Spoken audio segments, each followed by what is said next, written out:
No editing. No editing at all. Photoshop that make us all look good. 'Cause that's Nope. what matters. That is what matters.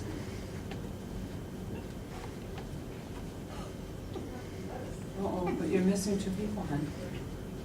I still got 5 people. Oh, That's all I need.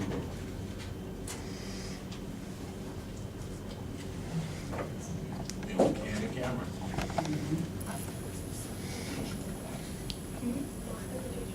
Yeah, I'm on camera. See, why you missed by being so young? Workshop with the calculator. Dearly beloved, we are gathered here today. Those words, we know them so well.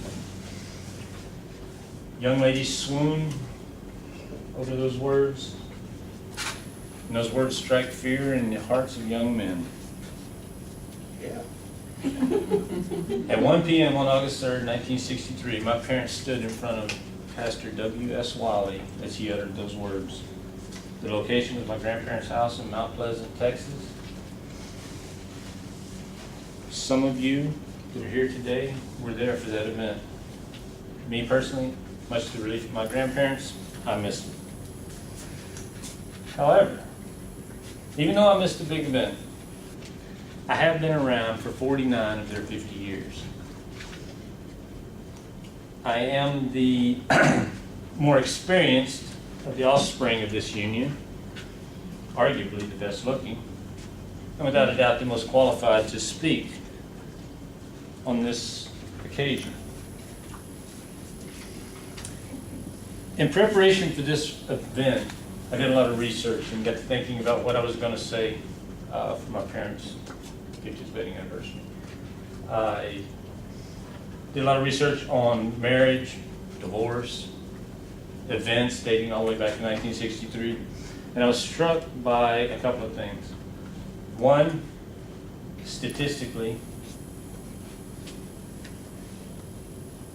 odds are that most couples will never reach their 50th wedding anniversary, either due to divorce or an accident, health reasons. And I was also struck by what hadn't happened as of 1963, and I'll touch on that again a little bit later. In response to a New Jersey senator's remark that 67% of the people, or of the marriages in this country ended in divorce, Politico.com published an estimate that said, in 2012, that said 60 to 40% of marriages in the United States would end in divorce. According to an August 2004 special compilation by the Economics and Statistics Administration of the Bureau of Census, one couple out of 20 will reach this distinguished mark. That means that of the 1,654,000 marriages that took place in 1963, 82,000 will actually celebrate their 50th wedding anniversary. It's pretty incredible if you think about it. And what's even more incredible is that out of the 100 or so people that we have here, ranging from 2 years old to 75, we have 4 couples, counting mom and dad, 4 couples that have been married 50 years or longer. I would like to see what the odds makers have to say about that. What are the odds that you can get 100 people together in that age range and have 4 couples that have been married longer than 50 years? A lot can happen in 50 years. Like I said, divorce, we've already talked about the divorce rate. Health, accidents, a lot can happen. In fact, a lot has happened since August 3rd, 1963. And I know what you're thinking. You're thinking, yeah. The internet, smartphones, Facebook, Twitter, yeah, lots happened. And that's true. But I'd prefer to talk about what hadn't happened as of 1963. And I know it's verbiage, but it gives you a better understanding, I think, or at least does for me, a better understanding of the world that they married into, okay? The history books, Wikipedia, tell us that as of August 3rd, 1963, John F. Kennedy hadn't been assassinated. That happened November 22nd, 1962. Studebaker hadn't made their final car. That happened December 20th, 1963. Neil Armstrong hadn't walked on the moon. That happened July 11th, 1969. Acrylic paint hadn't been invented. That happened a year later. The ATM, the handheld calculator, Post-it notes. Those hadn't been invented either. They came along in 69, 67, and 74 respectively. The Berlin Wall hadn't come down. That happened in 1990. The space shuttle hadn't flown. That happened in 1981. And nobody had heard of the fuel shortage. Ronald Reagan hadn't even entered politics. Jimmy Carter, he was still a peanut farmer in Georgia. A lot has happened in 50 years. Everyone knows my mother's love for country music. She gets all excited about the Country Music Awards every year. That year, 1963, she didn't get to watch the Country Music Awards. CMA wouldn't be formed until 4 years later, 1967. In fact, this year's current Country Music Entertainer of the Year, Blake Shelton, hadn't been born. He wouldn't be born for 13 more years.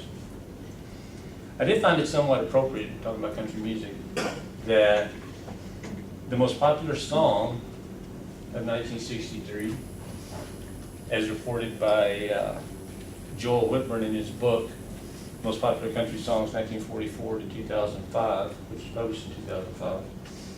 He states the most popular song in 1963 was Buck Owens' Love's Gonna Live Here. Found that somewhat appropriate. Everybody knows my dad loves NASCAR. Every Sunday we talk about what happened during the race, what didn't happen during the race, what should have happened during the race. One of us calls the other and we talk about the race. In 1963, the year they got married, the champion was Joe Weatherly. Drove a Pontiac, which doesn't exist anymore, for a team called Budmore Racing, which doesn't exist anymore. This year's champion, Fred Keselowski, he hadn't been born in 1963. Matter of fact, he wouldn't be born for 21 years later. Then the NASCAR Championship, it wasn't called the Sprint Cup like it is today. It was called the Grand National. In fact, if you check the NASCAR Museum and the NASCAR Hall of Fame and the NASCAR history books, the historians say that the modern era of NASCAR hadn't even happened yet. In fact, it wouldn't happen until 1972. And so,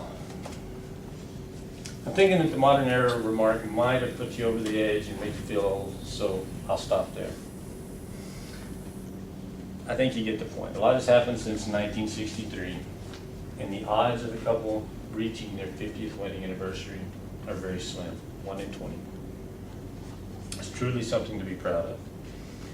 And so, ladies and gentlemen, I ask that you join me in raising a glass to Don and Burl, Mom and Dad, Uncle Donnie, Aunt Burl, whatever moniker fits, and congratulate them on 50 years of wedded bliss. Here, here. You may kiss the bride. Thank you. That was cool.